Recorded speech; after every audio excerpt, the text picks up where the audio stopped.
Hi everyone, আমি হচ্ছি কৃষ্ণা। আজকে আমি আমাদের সিভিল ডিপার্টমেন্টের ল্যাবে আছি। তো আমাদের সাথে আছে আমাদের সম্মানিত শিক্ষক সিভিল ইঞ্জিনিয়ার সীমান্ত দেবনাথ স্যার। তো আজকে স্যারের আন্ডারে আমরা যে সিভিল ইঞ্জিনিয়ারের যে আজকে ল্যাব টেস্টটা করব, সেটা হচ্ছে ইটের কম্পোজিট টেস্ট।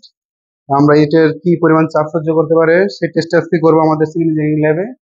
তো চলেন আমরা কিভাবে ল্যাব টেস্টটা করি তা সম্পূর্ণ ভিডিও দেখলে আপনারা বুঝতে পারবেন। তো আপনারা দেখতে পাচ্ছেন যে আমি এখন এই কম্পোজিশন মেশিনে ইটটি দিয়ে দিব সেন্টার বরাবর।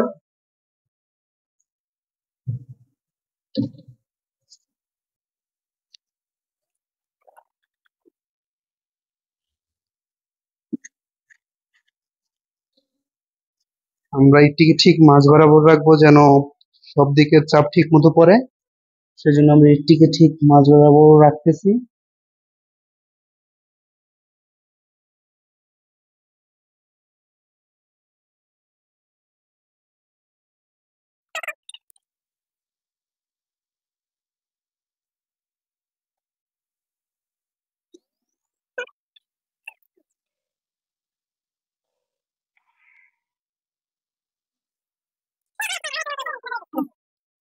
ওই এখানে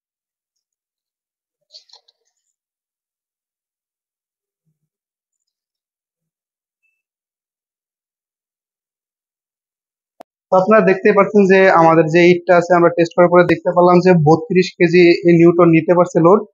তো এখন আমরা জানবো যে স্যার থেকে যে ইটটা কি আমাদের গাঁথনির কাজে উপযোগী না উপযোগী না।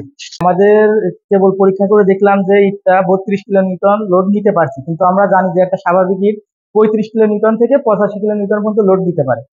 আমাদের আইছে 32 কিলো নিউটন, এটা সমস্যা নাই, আমরা এটা গাঁথনির কাজে ইউজ করতে পারবো। বললেন যে আমাদের স্যার বললো যে ইটটি আমরা গাঁথনি কাজে ব্যবহার করতে পারবো।